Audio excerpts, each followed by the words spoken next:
Whether you've been freelancing for like a week or a year or a decade, I bet there are tons and tons of big and small things that you don't know right now because you don't know what you don't know that if you knew them could save you time, could save you money, could save you pain, headache, heartache. It could make you more money. And so there's a lot of little things that can make your life a little better. And I got this episode today from my wife. For those who don't know, my wife is, if you want to put it the cringiest way possible, a TikTok influencer. If you want to put it the least cringy way possible, she is a book influencer in the TikTok space where she talks about cozy books and cozy life and cozy things. So go look her up, Meg's Tea Room. So her business model is she creates content for her hundreds of thousands of followers, and people pay for her to promote their products or books or services or whatever. So she ends up working with a lot of different businesses, creating posts for them and getting paid for those posts. I was baking a couple loaves of sourdough this week. And so she casually brought up a complaint that she hated about her business and something she had to do all the time in it. And I was like, honey, you don't have to do that anymore. You can do it one time. And thus this podcast was born. I'll tell you what that thing was as tip number 1 today in the 25 tips episode today for your freelance survival guide. If you've never listened to this podcast before, this podcast is called Six Figure Creative. Hi, I'm Brian Hood, your podcast host. I have built a multi-six-figure freelance business, ran for over a decade. I have built other six-figure income streams, I think 5 or 6 or 7 now at this point, a 7-figure income stream. And so I'm just a serial entrepreneur. This podcast I created for creative freelancers who want to make more money from their creative skills without selling their soul. That sounds like you're in the right spot. So let's get to tip number 1 today. I've got 25 down. Maybe there's some bonuses in here, but it's called around 25. And this comes from my wife's complaint. She was complaining that she hated having to send W-9s to all of the companies she works with. If you're in America and you don't already know, when a company hires you and they pay you more than I think $600 in a calendar year, you have to send them a W-9 so that they can send you a 1099. A lot of numbers, a lot of tax things. If you know, you know, it doesn't really matter. But here's what does matter.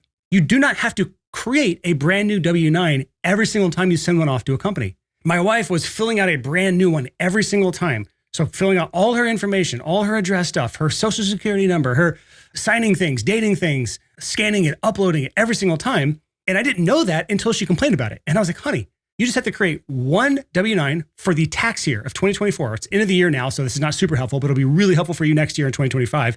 You create one W-9 for the entire year, and you just save it. Call it Brian Hood W-9 2025 _ signed, because you can have a signed or an unsigned version. And save it on your hard drive, and you can always find it. And then anytime someone asks for a W-9 from you, you just resend that same one over and over and over again. That is tip number 1. Small things that make your life a little bit better. That brings us to tip number 2 today. And that is, if you are a sole proprietor, which is most freelancers that I think listen to the show are sole proprietors. Some of you have gone the LLC route, which I recommend in certain circumstances. This is not a tax episode, by the way. Just the first 2 are about taxes. If you're a sole proprietor, that means when you fill out your tax forms, your W-9s or any other tax forms, you have to put your personal social security number on that tax form. Did you know that you can actually apply for an EIN, an employer identification number? That is a number that government can assign to your business, even if you're a sole proprietor. You can use in all your tax documents for your business. And that way, when you fill out tax documents, you're not having to put your personal social security number. It's a little bit better for your identity security. Tip number 3, this gets us out of the tax world and into the payment worlds. That is a tip that I love, and that is add late fees to your contracts, which sounds really mean, right? Someone's going to pay you money. You put in the contract. If you're late, then it's going to be X amount per month or per day or whatever on top of the fee, or it might be just a flat late fee if your payment is late. Here's the fun part. You don't actually have to enforce this late fee. This late fee there is just so that they know that if they pay late, there's a consequence to it. And what you'll find is just having the late fee, even if you never enforce it, just having the late fee will get your clients to pay things on time, which is always a good thing. No one likes sitting around waiting for a payment to come in that you thought was coming in this month and you have bills to pay and then it doesn't come in. No one likes that. So if you put a late fee in your contract, you explain it to your clients, say, hey, we have a 10% late fee if you miss our due dates on our invoices, guarantee you'll get more on-time payments. This is kind of a bonus tip aside from that, but this is still tip number 3. Better yet, just get paid in advance for everything. That way you never have to become a debt collector. You never have to worry about late fees. In all my current businesses and everything I've ever done before, as far as I can remember, everything I've done, I got paid in advance for. So when I was doing music production, I got paid in advance for all the music. I got a 40% non-refundable deposit to even put the dates on my calendar. And then on the first scheduled day of recording or the first scheduled day of mixing, I got the remaining balance. That way I was always paid for work before I did the work. And I never had to worry about chasing down funds. There was only exceptions when I was working with record labels, but even with record labels, I got a 50% deposit up front because that's just a standard thing to do in the industry. So you can still get deposits, at least half the payment up front before you do the work. So you can at least get something. Tip number 4, staying in the payments world, is just another way you can position the late fee. This is for those of you who just hate the idea of having a late fee on your invoices or in your client agreements. Instead of a late fee, you can position it as a discount for an early payment incentive. And that is where when they pay in advance, or they pay up front, or they pay before the due date or before a certain date, or especially pay before the project's even started, they get what really is your normal price and is positioned as a early payment discount or early payment incentive. And then if it's a late payment, meaning it's paid after a certain date or at the end of the project, that's the higher fee, and that's positioned as the normal price. This also works really good for sales too, and I'll tell you why. So for example, I'm having a wonderful sales conversation with a client. We talk through the whole discovery call. We get to the pricing conversation. They ask what my rates are, what the price would be for the specific project. And I say, $2,500. The price of this would be $2,500. Also, I have an early payment incentive that if you pay in advance or you pay before the project starts or you pay before X date, whatever you want to put in your terminology, it's actually $2,000. And $2,000, by the way, is what you've always charged. You're just positioning it as a discount for paying in advance. And the $500 afterwards is the late fee positioned as the normal price. So again, whether it's a late fee or it's an early payment incentive, pick which resonates with you best and do one of those two. And you'll start getting payments in advance so that you don't have to worry about getting paid. Cash flow is the killer for freelancers, where you're waiting around for payments. You have all these outstanding invoices that are supposed to come in, and you have planned your budget accordingly so that you know bills are coming up and you know those invoices are coming in, but those bills won't go away. But those invoices can keep delaying. The more those you bring and pay up in advance, the better your cash flow position as a freelancer. At least just a tip number 5, staying in the payments theme, because there's so many payment tips and things that like people just don't do these best practices. I already mentioned this before haphazardly, but ask for a 50% deposit up front. It's standard in many, many industries. Most people will pay that up front, and it protects you from non-payment. Bonus is if you can actually make it non-refundable so that people don't flake out. That's a lot harder to implement if you're in high demand as a freelancer, especially if you're in the B2C world where your time and energy is in scarce supply, but your demand for your services is in abundance. So in those cases, in order to take up a slot in your calendar, you're saying no to other projects. Therefore, there is an opportunity cost to them taking up a slot in your calendar. Therefore, there's a really good reason to have a non-refundable deposit for those things. That's what I did for my entire career as a music producer. So tip number 5 is just ask for a 50% deposit.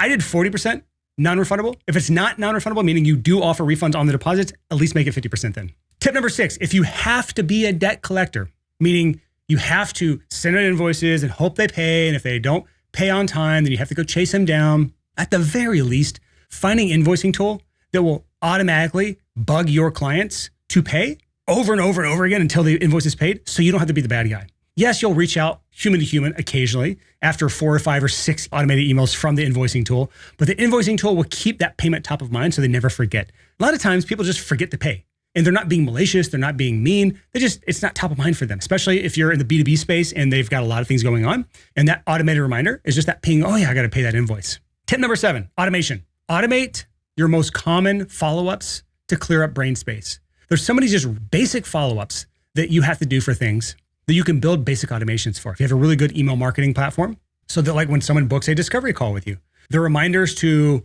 show up for the call, what time it is, it's 24-hour reminder, the night before reminder, the morning of reminder, the afternoon reminder. If you're serious about making sure people show up for calls, which is very common if you're doing paid ads, less common in really warm spaces where you're just getting referrals. But still, those sorts of things, the day before, the very least reminder, and an hour before reminders, like the very least you should be doing for your pre-call reminders, those can all be automated through good systems if you have a good platform to do that on. Follow-up reminders on gathering files from clients. Certain platforms allow automated reminders for those so they can detect whether the files have been uploaded or not. Obviously, reminders for payments can be automated. Reminders for long-term follow-ups where when you finish a project and you want that 6-month, 8-month, 12-month follow-up with the client where you're touching them twice a year just to kind of stay top of mind. Those can be automated to some extent. If you do those manually though, they're more effective. But just the most basic automations can and should be done so that you can free up brain space to do other things in your business.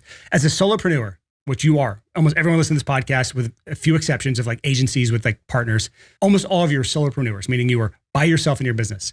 So you cannot be responsible for remembering everything in your business. Every little thing, you can't remember that. You will drop the ball a lot if you don't automate things like this to clear up brain space so that you can focus on the bigger, better, more important things in your business. Because again, faults have to be done, but they can be automated.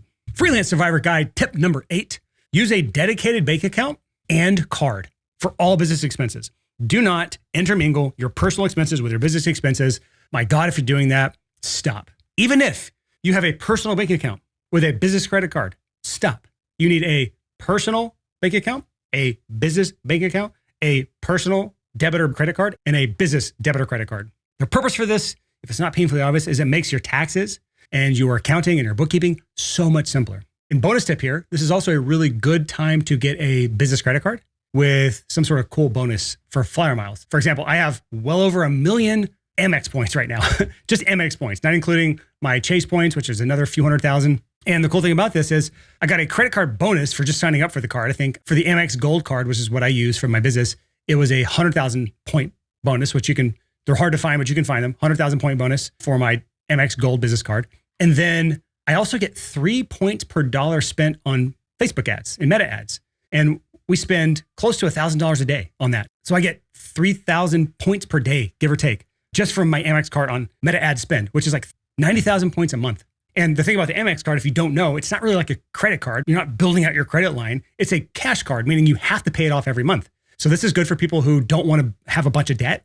And it's just so that I can make a bunch of credit card points and then I just pay it off every single month on auto pay. I don't even think about my credit card payments. They're all on just pay in full every single month on auto pay. That can be another bonus tip. Just set all your credit cards to auto pay every month. So you never have to think about it. You never forget it. Your credit cards are all paid off and you're never worried about racking up debt. Tip number 9, we're going to talk about clients here. As you start getting booked up as a freelancer and your demand increases and your calendar starts getting booked up more and more, and you start building self-confidence as a freelancer, always have a number that is your no number. And this is the number that you will not do a project below this number. This is, again, has been happening to my wife. She just had her best month ever as a content creator or influencer. And she gets offers all the time that are like well below what she should be charging for her size as a content creator. In the past, before she's really building her confidence, she just take it and like, it's money, it's fine. But as she's become more and more demand and she's built up her audience and the size of followers that she has to say no to more and more projects. Because when you say yes to a project that is below your worth, you are potentially saying no to a project who will pay what you're worth in the future. For example, there's only so much inventory she can do for promoted posts on her TikTok and Instagram accounts. So when she says yes to an underpaid project, she potentially has lost out a spot she could take on a client that will pay her worth. And also many times, again, this is something I've seen in my freelancer career for myself, for our clients, is when someone comes to you under budget, below your quote, no number, and you just say, so sorry, to get what you're asking for would be $3,000. But if you only have $1,000, here's what I could do for you. When you have that strategy where, hey, here's what your budget can afford you, you can get 1 song as a music producer. You want 5, you only can get 1 at that budget. Or if you want 5 songs, it's going to be $5,000. It's amazing how many times people magically come up with a budget. It's happened with my wife. She will tell her what the rates are. She'll stick to her guns on the rates, and all of a sudden they will pay it. I've seen it in my studio where all of a sudden these bands will come up with random budgets. I've seen it in B2B space, in the freelance world with our clients, where all of a sudden people come up with a budget. So if you always have a good no number, as you build your self-confidence, you're going to start making more and more and more. And that's going to continue to increase your confidence as a freelancer so that you continuously increase what that no number is. Tip number 10, kind of a productivity tip here. Anytime you're working on a project with a client, it is almost always good to send early mock-ups, early demos, early mixes, early drafts to the client for feedback. Communicate, it's not a final product. Communicate, we're in early stages. Communicate that it's not indicative of what the final will look like or feel like or sound like or what the vibe will be, but it will save you so much headache, heartache, wasted time, wasted effort if you get early feedback from clients so that you can shape what the final will look like. Because here's the mistake so many freelancers make. You obsess over V1. You put in so much time, effort, energy because you want to blow your clients' minds. You send it to the client and it doesn't match what they want. And they send you a long list of all things they want changed on it. And so you hate your client because you put so much work and effort into it. And it's amazing. And if you're being honest, the next day you wake up and you look at it and you look at the notes and you're like, shit, they're right. This isn't that good. And so you end up hating yourself. You can skip all that pain if you just take an early draft, something you whip together very quickly based on templates and some early thoughts of what you wanted, send it to the client, get feedback, or better yet, get on a call with them, present the idea, present the mix, present the whatever it is to them, the draft, and get their feedback on the big picture stuff. What do you like? What do you not like? This will help me shape the final so I don't put a bunch of work into things you don't like, so that the real V1 is what they actually want. And so your list of revisions is much shorter. You hate your client less. You end up hating yourself less. Your business is better. You're better. You're welcome. Tip number 11, follow up with every client once or twice per year to stay top of mind. I talked about this earlier in the automating basic follow-ups. But if you just follow up with every single client you've ever worked with once to twice per year, twice a year is better. With just a general check-in, general wellness check, anything that lets them know that you are alive and you care about them. That alone will do wonders for your repeat business. You'll get more referrals because you'll be top of mind with that client twice a year so that when they see more clients that you could work with, they refer them to you. And then when your client needs those services again, because you're top of mind and you landed in their inbox at the right time, you're going to get more inquiries or more repeat work from those clients. So there's no downside whatsoever to following up with every single client you have once to twice per year. You will make more money. Do you like more money? Just do that. You're welcome. I'll start saying you're welcome after every tip here. Number 12, a technical one. Use Dropbox to keep your hard drive clear. Many freelancers work from laptops, especially MacBooks. They upcharge you ridiculous amounts to have a larger hard drive. So many people are working on those 256 gigabyte hard drives, the 512 megabyte hard drives. Very few have the terabytes. And even sometimes in certain spaces, terabytes not enough, especially in video or audio. So what can you do? Even on your desktop computer, they may not have that much space. What can you do to clear up space? You can do external drives. That's fine. But the reason I like Dropbox is they have cloud sync where you can have offline only files. And the way I do it, I have 10, 15, 20 terabytes of files in my Dropbox account right now that I can access. I can search. They're indexed on all my computers. I have like 4 laptops. I have like old MacBooks. I have duplicates. I have my current MacBook M1 Pro. I have my desktop computer up here. And all these computers, I can open them up and I can see every one of my files because it's synced to my Dropbox folder. I can search for them, but they're not taking up any hard drive space until I hit right click it and say, make available offline. And now the file is on my computer. And because I have Google Fiber here, it downloads very quickly, even large files. So that's a fun little quick tip for you. Side note, this is for my people who are chronically online. Bonus tip, have more than one internet connection at your house. You never know when one goes out. So I currently pay for and have Google Fiber, I have Verizon 5G internet, and I have Xfinity internet in my house. All 3 at the same time, all running because even a day offline would cost me money. And I can't have it. Tip number 13, another little quick tech tip. Did you know you can make QR codes with Chrome, either on desktop or on mobile? It's easier on mobile, but you can find it on desktop. Just Google how to make QR codes with Chrome and you can find it. But how do you use it? What do you actually use it for? If you're doing any sort of in-person networking where you want to share websites or multiple websites or your link in bio, like the little page with a bunch of links in it, any of those sorts of things, you can make QR codes for those so that anytime you're in person with someone and you're talking about business or there might be a good referral, just say, hey, scan this QR code. It'll take you straight to my site or to my inquiry form or to whatever. And so you can do this with any website, any page, any landing page, any funnel page, anything you want that you need to send people to potentially in person. You can just have those screenshots of a QR code. Or if you're at a booth, one of our clients rented a booth at a festival for his freelance business, which for his niche, it made sense because it's kind of a general public kind of offer. And on his booth, he had QR codes for his website and he got tons of traffic from that. So that is tip number 13 is make QR codes with Chrome very easily. Tip number 14 is follow the 2-minute rule for emails only, really. First, let me explain the 2-minute rule. I'll tell you what I like about it, what I don't like about it, and why I just recommend it for email. But the 2-minute rule is if a task takes 2 minutes or less, just do it right now. Do it immediately. The reason I don't love this is because you can end up wasting your entire day away doing just 2-minute tasks that don't really amount to anything. But with email, as a freelancer, these are really important. So when you get an email in your inbox, whether it's from a client or from a prospect or from a referral or whatever, if it takes less than 2 minutes for you to respond, the second you see that email, just respond to it. This keeps you from just building up all these emails in your inbox that you have to batch all together at once. And you'll find when you do sit down to batch emails at the end of the day or halfway through the day or whatever your email batch time is, you're going to have way fewer emails to deal with in there. So that's why I think the 2-minute rule works really well for email because you're checking your phone throughout the day at different intervals, but when you're taking small breaks, especially if you work with the Pomodoro technique where you're working 25-minute intervals and you take 5 minutes off, something like that. So that's a quick tip for productivity is just follow the 2-minute rule just for emails.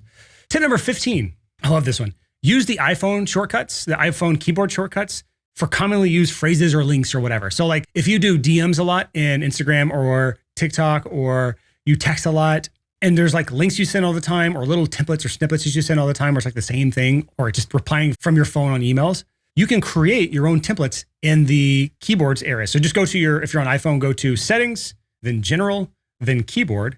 And in there, they have something called text replacement. They call it text replacement. And in the text replacement area, you can put any shortcut of keys. So I like to put things like !1, not one exclamation point, but it's things you wouldn't normally type out. Another one could be like @ or exclamation point, but put some sort of numbering system together where it's like a symbol and a number so that the most common go-to things, it could be that !1 is your website URL, !2 is your quote request form on your website. It could be that @1 is your general follow-up email. @2 is your general inquiry response when someone asks for pricing info and you send them to your quote request form. So you can put whatever you want as far as typing out a full sentence, but the short symbol. So anytime you type !1, it'll just autocorrect with a link or autocorrect with a response. But it's a really good, like hacky kind of way to get templates on your iPhone instead of having to have them copy pasted in a note or to use some third-party app that saves templates. Love this one. Tip number 16. This is for my referral friends out there. So all you freelancers who just rely on referrals, that is called hope marketing in most cases, because you generally are waiting around for referrals, doing nothing for referrals. You can incentivize referrals though. And if you're going to incentivize referrals, I recommend you incentivize your clients, not with money, not with gift cards, not with discounts, but with a two-way incentive. Here's how this works. You'll see this a lot in other businesses. The first way is incentivizing your client for referring someone to you. And you incentivize them through a nice, thoughtful gift. I can tell you from experience, I can tell you from seeing this amongst all the freelancers we work with, I can tell you from the clients I've worked with in the past, your clients will care way more about a thoughtful $50 to $100 gift than they ever would about a $500 discount or even a $500 cash incentive. Because a lot of times people feel icky about referring people to you for monetary incentives. They want to feel like they're doing it with the best intentions in mind for their friends, right? So incentivizing via money is less effective than just a nice, thoughtful gift, a nice bottle of wine, a nice gift basket. If you know your client well, you should be able to come up with something that is thoughtful to that specific person. That's the client side. What about the referee side, the person who's being referred to you? That's the one you can incentivize with discounts or some sort of extra thing for free. In some cases, there might be some sort of additional fee for additional services or additional fee for some sort of physical product or a physical book or physical masters or something. Whatever the physical thing is, you can give them that for free if they're referred to by one of your clients. So now your clients have a really cool incentive structure for referring leads to you because they know that the client's taken care of because it's, hey, hit me up when you need to record with them because he's going to give you a free whatever, or he's going to give you a discount if I refer you to him. So they know their friend's going to get a discount if they refer them to you. And they also know they're going to get a nice gift from you, a nice thoughtful gift. So that's number 16 is referral incentives, that dual incentive, not money, but thoughtful gifts, being thoughtful. And then for the other side, the person being referred to you, offer them discounts, offer them free things, something that makes your client look awesome for making that connection for them. That leads me to tip number 17, and that is this. Actually ask for referrals. Holy shit. You're just waiting around for clients to refer you. Have you actually asked for referrals from your clients? Easiest time to do it. The project is done, unless you're recurring. There's another time in recurring if you're just on a monthly retainer. But for the project-based freelancers out there, if you are done with the project, the client's super happy with the project, ask for a referral right then and there. Easiest kind of template or framework to follow is, you're my favorite client. Do you know anyone else like you?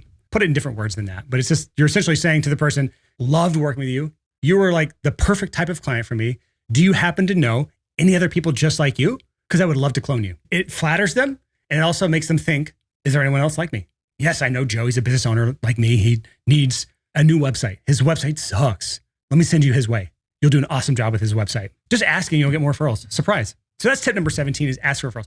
Before I get into tip number 18, we got like 8 more here. A lot of things I'm throwing at you. I'm going all over the place because this is just a tips episode, right? My best advice to you is the ones from this episode that stand out, just write down in your notepad, on your phone, physically, if you're around someone that you can write, and just list out the things that you're like, that makes a lot of sense. I need to do that. I need to make sure that I just do one W-9 for the entire year. So I don't forget that. I need to make sure I put a process in place for asking for referrals. I need to set up those keyboard shortcuts on my phone so I can get those most common replies that I always have to type out by hand and I hate doing. I need to do that. And then the rest of these, they're fine. They'll be there one day. But just list out the ones you really want to implement so you don't forget these. Pause the episode, write those down, and come back for tip number 18. Tip number 18, follow the 3-task rule each day. This is something I've been doing for years. I love this. I have a notepad at the top, beginning of every day. I used to do this before I went to bed, but then I found it made my brain turn on in a way that shouldn't be turned on right before bed. So I now do this after breakfast, before starting my day. I plan out my day. I do the 3 biggest things that have to get done every day without fail. The 3 big things I want to push forward in my life. And then below that, I'll just stack up all the little tedious shit that doesn't really matter. Things that are like nice to get done. Things that are like, if they don't get done, the world doesn't end. If I do them, it'll feel nice checking them off. A lot of people, they just endlessly do these tasks that are just nice to check off, but they don't actually push your business forward. So if you just do the 3-task rule each day, just the 3 big tasks, bold them, underline them, set them apart in a different column or tier on your list if you need to. But those 3 things are the things you do every day, and you plan those out ahead of your day. So you're not just reactively jumping from thing to thing to thing. There have been days where I didn't do this, and I find myself just reacting to things on Slack from my team, reacting to things from clients, reacting to X, Y, and Z, versus actually pushing my business forward. Tip number 19, it's a weird one. Pay for good software. I've seen so many freelancers cheaping out, even high earners, 100K or more a year, who won't pay for really basic software to do really important things in your business. So ask yourself this. Anytime a software presents a paywall, you just say, will this pay for itself 5X or 10X each month or each year? If so, you pay it 100% of the time. You never don't pay that. There are literally many softwares that are out there. A CRM, for example, a CRM, customer relationship management software. A good CRM will cost you 50 to $100 a month, and it'll do a lot of things for you. It'll automate reminders. It will automate follow-ups. It will remind you to follow up with clients. It will do all sorts of things. But at the end of the day, what it helps you do is close more clients. And in many freelancer worlds, closing one client could be worth $5,000 or $10,000. And when you're looking at even on the high end of a CRM, $100 a month times 12 months, that's $1,200. So if it helps you close one more client, it has paid for itself almost 10x. But time and time again, I see people cheaping out. They try to get some free CRM, HubSpot, for example, because it's free. And the best features, the things that are going to help you the most are the most gated, right? I was talking to a client recently. Vimeo Pro was the example here. He used the free version of Vimeo. So he's running paid ads. He's spending $500 to $1,000 a month on paid ads, having really good results. But because he's not using Vimeo Pro, we can actually see the detailed analytics on the videos in his funnel. So we don't know where people are dropping off, how many people are actually watching the video. There's a lot of things we can do to optimize the funnel if he was using Vimeo Pro.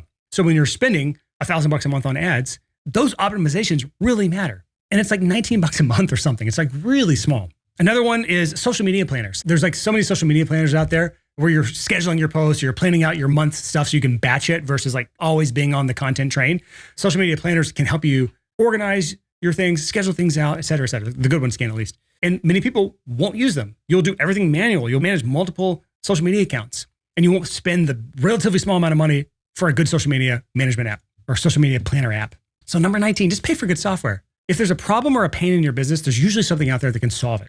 If there's a way to make money in your business, there's probably something out there that can make it better. That leads us to tip number 20, which is the opposite of this. Do a software audit each quarter, or at least every year, where you actually look on your bookkeeping app or your bank statements or wherever, and you look at every piece of software charging you money every month or every year, and you just audit that. You say, do I actually use this? Is it bringing me value? If not, cancel it. If so, keep using it. In my company, I spend an average of $3,200 a month in software expenses. And every month I have a call with my bookkeeper and we will audit certain softwares, and I canceled 2 last month. So it can be really easy for all the software you pay for to really build up. Again, $3,000 a month, $3,200 a month is a lot, but that software runs my business. It helps me save from having to hire out a bunch of team to do things for me manually. It is well worth the $3,200 a month I pay. Tip number 21, if you're using a bank account that does not have sub accounts in it, get out of it. So many people are using like Bank of America, Wells Fargo, big business banks, and not only are they horrible to work with in a B2B perspective, but they also don't have a lot of the features that some of the cool, like tech-focused, software-focused banks can do. So I use Novo. I've talked about it on the podcast before. I have a video that covers this on sixfigurecreative.com/Novo. But the reason I use this bank, and there's others like it, is that it has sub-accounts that I can automate payments into it. So anytime, let's just say $1,000 comes into my account, it'll automatically send 400 of that to my operating expenses account. It'll send 150, 200 bucks of that to my tax payment account. It'll send however much to my owner draw account and another percentage to my profit account. So this is the profit first system. The reason I like it is it's one bank account with automated sub accounts so that I always have tax savings. I always have profit savings. I always have my owner's draw or my owner's payment coming out of it that I know when I'm paying myself each month. And it has my general operating expenses for paying software, for paying my team, for paying all the things it takes to run my business. And while I still have a bookkeeper and I still have a CPA, this allows me to just big picture, day to day, month to month, run my business without having to think about all those things. It also ties into Stripe. It ties into PayPal. It ties into my bookkeeping app. So tip number 21, find a bank that A, is just good like this, and B, has automated sub accounts in it. Tip number 22 is if you're making over $35,000 a year as a freelancer, probably over $30,000 a year, get a CPA. Don't try to do taxes yourself. Just get a CPA. It'll make your life so much easier. They will find ways to save you in taxes. You'll get less slaps from the government. Which leads me to tip number 23, ask your CPA about deducting home office expenses. So this office that I'm in right now for this episode, the square footage of this, the square footage of my wife's office behind me, up to a certain extent is tax deductible. That means the mortgage I pay in this house, the bills I pay for this house, we take a certain percentage of that and write it off on taxes. That is awesome. Essentially it brings my cost of living down because I run my business out of my house. Those are things you can't necessarily do accurately, and you can easily mess up and get an audit and then get slapped on the wrist by the IRS. If you try to do this yourself, that's why I think a CPA is very important. That leads me to tip number 24. If you're making over $150,000 a year, so for my high earning freelancers, get a bookkeeper. They are well worth whatever you're having to pay them. Just for reference, I pay mine $750 a month, something like that. And they handle all my books for the month. They update them every single week so I can check in my account and my books are updated and all my expenses done. And I have a nice profit and loss statement to look at Every week, every Tuesday they do it. So I just checked it now when I looked at my software expenses and it's been updated as of yesterday. And then also every month, at the beginning of the month, I talk to my bookkeeper and we have a long conversation about different expenses to make sure they're categorized correctly. We do projections for the next month and making sure everyone's paid and all things are accounted for. And it makes my peace of mind go through the roof when I know that everything's paid for, everything's accounted for, all the bookkeeping stuff is done, makes my CPA's life easier and well worth it. And that leads me to tip number 25. The last one in here, probably my favorite one in here, is if you're making over 100K a year, or even honestly 50K a year, if you're full-time, know your buyback number and start hiring help.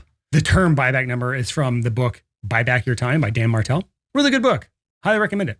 But the way you calculate your buyback number is you just take your annual income. He recommends dividing it by 2,000, which is about how many hours most people work if you're working a 40-hour work week. So if you make $100,000 a year, you divide it by 2,000 hours. That means $50 an hour is about what you make. Now, obviously, you don't want to just hire someone out for $50 an hour. So if you divide that by about 3 or 4 or 5, whatever you feel comfortable with, that's your buyback number. Anything below that number, you should be hiring out if you can get someone to do it for you for that number. So I think at 100K, you should be buying back your time for $15 to $20 an hour. That's a little higher than Dan Martell's recommendation. I think his is like $10 to $12 an hour. I was buying back my time for $30 an hour and crushing it at the beginning of my 6-figure freelancing journey where I just cracked 6 figures and I was bottlenecked and really struggling for time. And so I hired somebody to help with all of the left brain, do this, then do that, all the file management and session prep and naming things and importing things and exporting things, all the things that anyone with a brain who understands Pro Tools, which is the tool we use in my world, and can follow a checklist and a video guide, anyone can do that. And I was paying him $30 an hour to do that. But that allowed me to ramp up my hourly pay to what I was actually earning per hour of my time up to $350 an hour as a freelancer. That was what that enabled me to do. The reason I could do that, by the way, is because I was not working 2,000 hours a year. I was probably working 1,200 hours a year. But just here's some general guidelines. If you're 100K a year right now as a freelancer, find people to hire for $15 to $20 an hour to do some of the tedious tasks that take up time. There's little time wasters. You can even find really good talent at that price point that could do really good creative tasks from other countries. South America and Southeast Asia are 2 good places to look. So if you think about this, if you're somebody who does video editing, web design, any of these things where at the end of the day, there's certain things that need to be done for a project, then you can send it to someone in the Philippines to do for $15 an hour is a really good pay over in the Philippines. $15 an hour will go a long way. Get really good, talented people to do stuff while you sleep. And when you wake up, it's done, ready for the next day. So it can really speed up your workflow. If you're making $200K a year for my even higher earner freelancers, that's almost in the agency or micro agency world. Anything that you're doing that's under $30 to $40 an hour, you should be hiring out help for. And it just goes up from there. But those are my 25 tips for a freelance survival guide. Lots of little things that slowly add up over time to make your life better, to save you money, to save you time, save you heartache. Again, just write a few down to implement. God, please don't try to do all of these. But there's a few you heard in this episode that you're like, oh God, that's a great idea. I should do that. Those are the ones to start with. And while these tips are great, this is definitely what I would call an advice buffet. Choose the bits and pieces that you like, ingest those, digest those, and then skip all the stuff you don't like. These episodes are great, but they're not going to necessarily transform your business. These are, again, to just make your life a bit better in a lot of different ways. If you need transformation, consider looking into and applying for Clients by Design. It's our coaching program that predominantly focuses on client acquisition. There's other things we help with, but that's the big transformation we focus on with our clients, because that's the thing that freelancers struggle with the most, is actually getting consistency with clients, getting reliability with their projects, sticking to their guns with pricing. We literally had a client recently who, when he talked about pricing on a sales call, the client laughed at him because his pricing was apparently so ridiculous.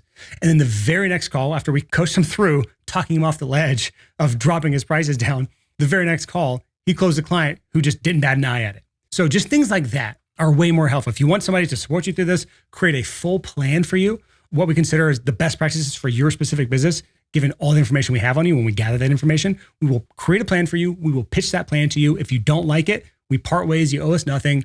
But that's a great way to get started with us, to see if we are aligned on what we should do for your business to make it better, to make more money, to transform it from where it is now to where you're trying to go. If you want more information on that, just go to sixfigurecreative.com/coaching. There's a video on that page that walks you through all the details on it. And then from there, you can apply and see if you're a good fit for our January cohort to get started in the new year. So that's all I got for you in this episode of the Six Figure Creative Podcast. See you next week.